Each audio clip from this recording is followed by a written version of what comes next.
Hello, magandang araw po sa inyo lahat. Welcome sa panibago nating video. Dito nga po pala ay karoon tayo ng issue sa ating motor, ay nadiskarga siya. Dahil naiwanan ko po siyang nakabukas for almost 8 hours. So, nangyayari, bibip lang. Pero, pag inon mo, walang display, hindi nagre-respond yung ignition. Ayun, so dali lang yan, i-charge natin siya, tatanggalin natin yung battery, tapos tingnan natin kung gagana. Okay, so ito, tatanggalin natin yung battery, nandito lang yan, hugutin lang to. Ayun, tapos meron siyang dalawang screwdriver, tanggalin natin siya.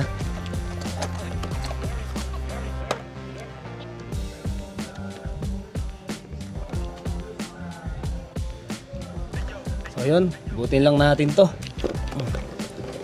Yan, po yung battery niya.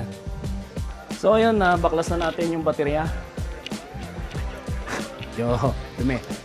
Ingatan lang natin wag mawala yung bolt na to. Siya nung ano. Yan, ganyan lang siya. Ito yan, nakalagay dito. Yan. Kasi yun yung maglalak dun sa screw. Yun, so ito yung charger niya. Ito. Tingnan natin kung may link. Hanapin ko yung link nito. Sasaksak mo lang siya sa 110 to 40 volts. Dual volt siya. Tapos ito yung kabit mo lang siya dun sa negative positive. Yun. So charge natin siya. Iwanan natin siyang ganyan muna. Red ay positive. Itong black ay negative.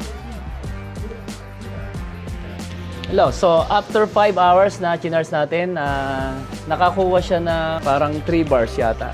Ayan, yan na siya. Yan.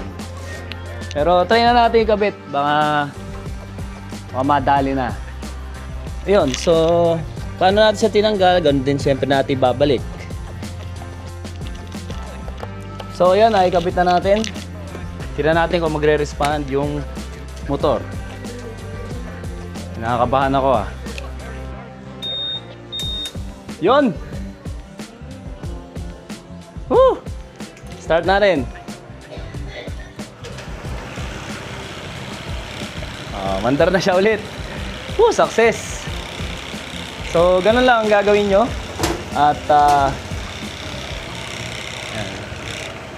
natin na ito. Ma-vibrate Yan, sa quick tutorial. Sobrang laking tulong ng charger na hiniram lang natin sa pinsan ko. Salamat. Lifesaver talaga. Lifesaver. Ito siya Ito siya. Tingnan natin yung link kung meron. Share ko sa inyo. So wala naman lumabas na error ng battery sa panel gauge.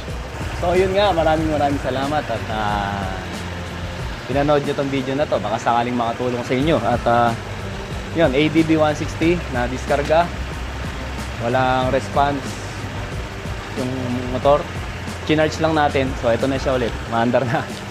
Woo! Thank you, hanggang susunod na video. Salamat.